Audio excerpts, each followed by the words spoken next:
acte wana na ebité et puis tant on a ma vidéo wana c'était d'abord comment bon au moni lelo mokili ba fille ba lini mingi mbangu convier donc envie ya biloko mokili et sali ke ba koma kokumba mela yango bon kota la vidéo ya ndeko ya bandeko na biso ko ke Dubai au lieu to kanisa ke ba ke somba ba biloko ba ke sa ba yana ba container to kanisa ke ezo na mbongo na bango propre kota la ba acte ba biloko ba ke sala kuna et c'est peut-être biso te ata mukolo mokili au sepela na yango ba fille musu ba lobi eza ngo pe problème te ko mama na ngo pe ne longité au sali na oka et puis tu gagnes ton argent c'est tout ko sala yango pe ko gagner mbongo na problème te toye baka yango ata mutu ka so ebuli toute la journée souka nango et kenda verser mon pam ko nango ndemo na biso tozana compte à rendre pas polo mokili yo so kendo sala ngo lelo oke obimana mutu na mbwa ya mutu wana yo moni mbwa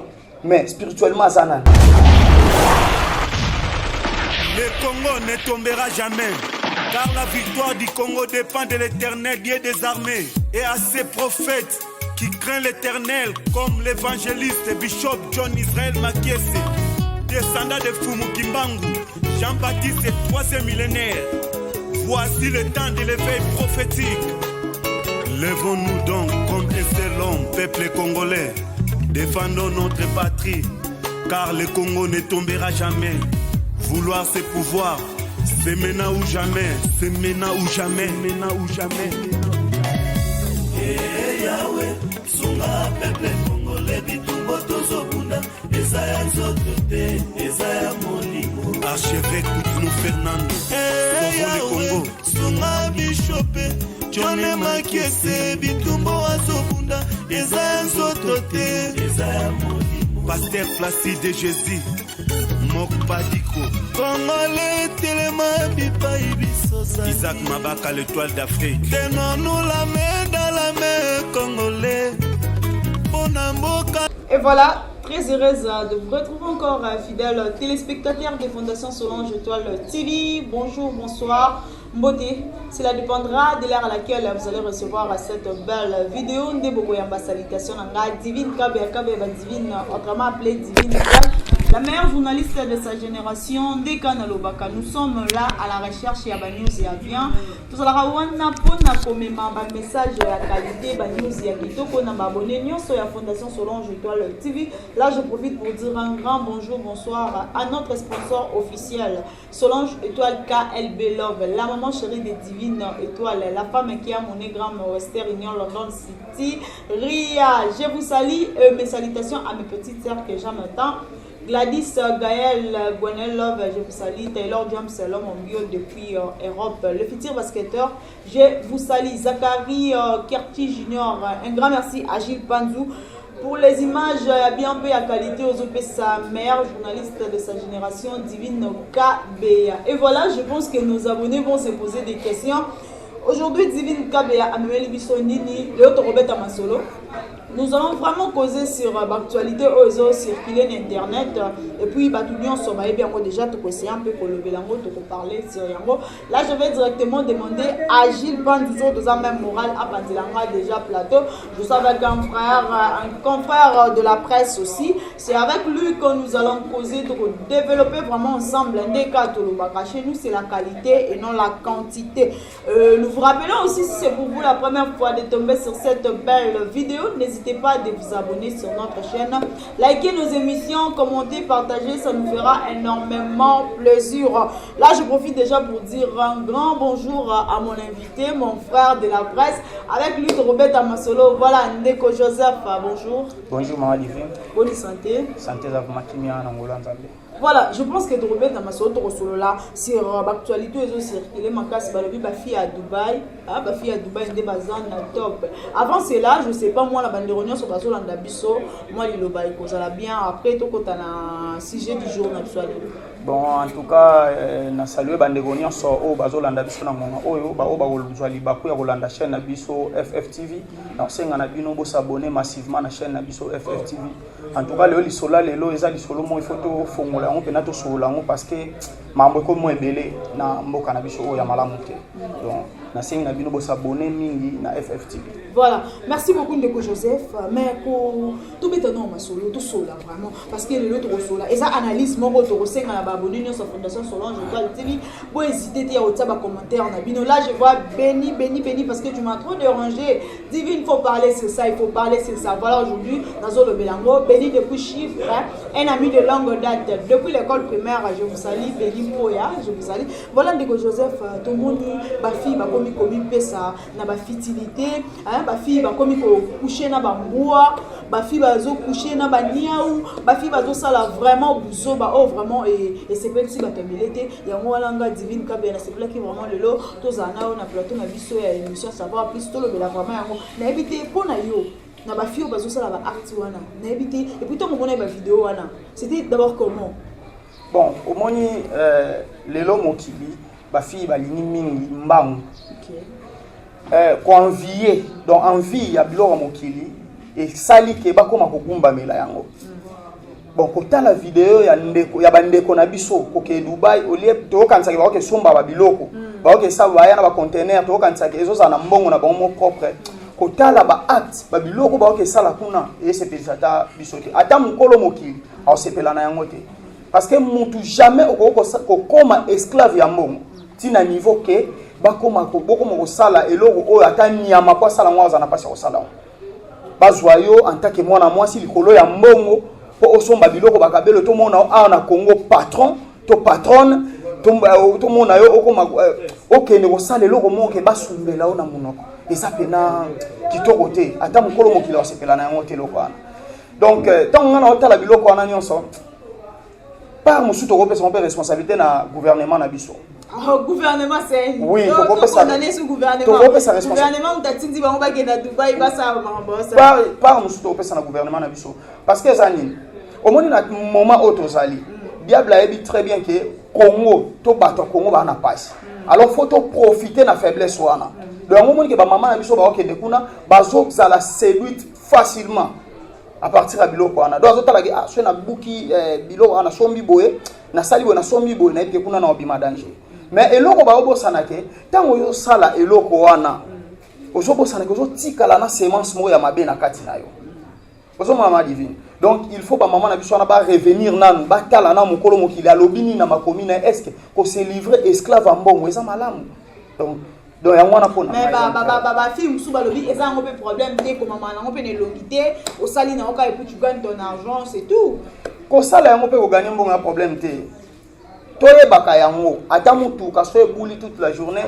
suka nango et kenda verser mon pam ko nango ndemo na biso tozana compte à rendre pa kolo mokili yo so kendo sala ngo lelo oke obimana mutu na mbwa ya mutu wana yo moni mbwa mais spirituellement azana yo so kendo sala ngo lelo ozo kende basumbela ona munoko bo eskizenga le terme basumbela ona munoko okoya pe na ndaku na yo kuno bimena mbwa basumbela ko pambwa o Yesu ala na Congo oza suna mobali no zala ne na ndaku Yesu azua bimina yo pe apesi so bizu na munoko ozo ke pesa bizu e pa na anisi ya mutu wana bo eskizenga ata yo moko mama.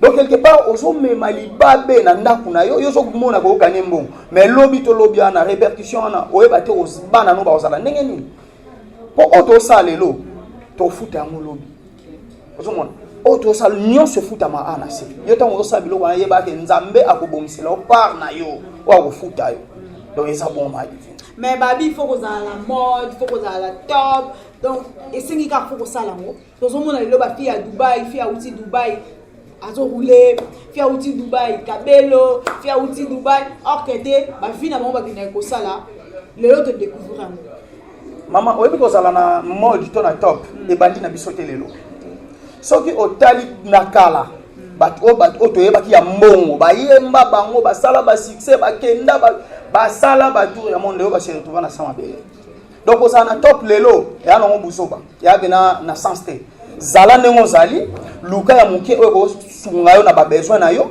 soki koki ya oke Dubai somba biloko esengi somba oye oteki o gagner quelque chose au lieu ko luka o se gale kaka na tantine boy po lelo fruit biloko o nyonso eza fruit ya nini ya convoitise. Voilà. Donc moto amoni fio ala ta bien non ça ni pona ko mabu oye bate nini o ya salaka akenda Dubai en tout cas pour son échanger oye bate mbongo ne provenance nango eza wapi ozomona donc yazo ke Dubai azoke sa biloko wana lelo so ba l'action nzela wana oko mokendi lobby bon moyino ekendo lelo gani ozo gagner lelo bon lobby na et puis message nyoko iko lancer na ba fio bazaka bilula non ya asomba ki lamba boye ngapela sombango alata ki boye ngapela na tango mais source esika azula ki amoyo yebite voilà ba réalité otozo vivre ya ba fia ba Dubai na ba fio bazaka pe bilula message nyoko iko lancer na ba bande ko nanga basi bon mingi total ande omo kolo mokili aloba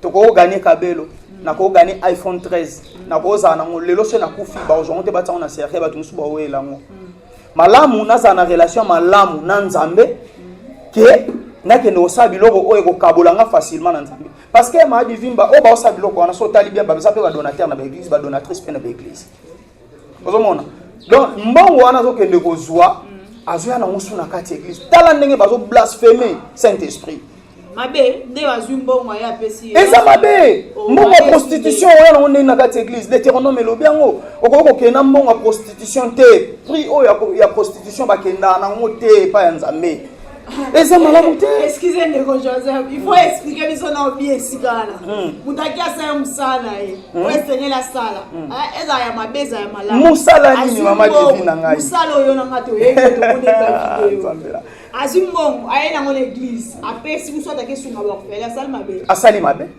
mbongo wana provenance na yo uti ko sala nini po ya na ngoli boso nzambe ya nzambe azoloba soki tanga na mukanda ezai azoloba ke litoi na ngai eza nango makasi te pona koyoka loboko nanga pesa mukuse te pona osunga mais eza ba crime na bino muto esala ke kabola ngai na bino donc mbongo oyo to sala yo moni ke na sali yango na oke pesa dim or kozo énerver le sunza me makasi ozomona donc ozomona ke na pesi bon ezo sunga nzamba zo tikelo temps peut-être moi temps na obongo na o revenir pena na nzela na ye yo zomona ke te nzamba tikeli nga pona pesa badimu wana oyo badimu wana pesa bato wana ba ozona bango mais yo place nous est réservée. Place nous est réservée. Donc, na yebsa bandeko na nga ya basi. O bazo se croire que ko gagner les lots kozana o kabelo kozana iPhone 13 ko kende Dubai kozon eza a gagner lola te. Il faut bazonga na reso bazongela mukolo mokili. Bazongela mukolo mokili. Ezali malamu te biloko na bazo sala. Ngana otika la jamako beta maboko pona mutane ngwana. Mbongo wana so memela en famille. Lelo yo okende okufi. Bon, tu ebi aya na nyo ba oke Dubai akenda kufa. Bon, lobby siko bato batikali ko hériter biloko oyo tikaki. Oyebi pasi ni otika. Ba maladie ko ya mbongo wana ekotika la ta erronté o ba otika la nango na famille. O mona yango bomona na ba famille mususu bato bazana mbongo mais bazoko ta toujours bana mo bazanga tina. Pona ni ba esprit yo bana okende ozwa kuna nde ba mona bakoma obota na famille nao. Eloko ba mba obosa nde wana. Ba omemela biso ebele ya mabe na kata famille bato wana. Mais ndeko Joseph, eloko nyonso ezaka na bit o mutasaila. Est-ce que bandeko wana tozo condamner bango? Biso to eli bit o epusai bango basala ngo. Mama ata souffrance. Vomena na liali pa na facilité que soso na difficulté. Ata souffrance ndenge nini mama. Kanga mutema nzamba yebi atsaki na mokili oyo poyaka ko souffrir te. Bandeko musu ya mokili baloba ke nzamba za roulage. Poni akokanga lelo koto afongoli koto. Yende mtaza maître ya temps et ya circonstance. Oh mona. Donc yende mtayebi ko pesa, c'est-à-dire l'or et l'argent appartient à Dieu. Yo ko luka ngona ba façon musu. Tango yo ke luka ngona ba façon musu wana. Admettons que nzambe mukongo kilatela yo 80 ans revivre na sa moyo. Au moins to raccourcir. Après, tango yo 80 ans ne ko quitter, au katifi no exemple na 40 ans. Bon 40 ans musu wana oleksango wapi? Tolo bagé bandeko wana eza faute ya baboti na bango. Tolo bandeko wana to condamner baboti na bango, entourage na bango to condamner bango moko. Bon, mais na koki ko condamner baboti te. Parce que lelo moboti azangi autorité likolo mwana likolo ya pasi. Moboti akoza la elika ki mwana malamu. Mais mwana akei ko beba soit na institut mo akendaki, université mo akendaki. to na wenze mo akenda koteka ayoki ke omoni biso nde to aboto ba mama nani omonde za biso tokeka pa joana boy to sabo to zongi boto super bon facilement toke ku plewe na mona vidéo mo boy ba fille bazobina mutakala liboso ya mundele akopesa ba mbongo tala niveau. Donc on peut s'en condamner par parenté. Au monde à l'élo vitesse et à ma b à partir de téléphone tout ça, les réseaux sociaux et baby si batou, la télévision, baso ba tenini ba rediffuser, on a dit que OK, gouvernement ça n'a pas de responsabilité. Tozo ba tenini ba rediffuser na ba télévision, tozo ba te ba nzembo o tozo yoka nini o ba koyemba, so que ça pas mondele ba chanson o za ba rythme techno, ba chanson to ka ba basse ba ni ba ekota ba son les pas ba na ba yoka ngotro te.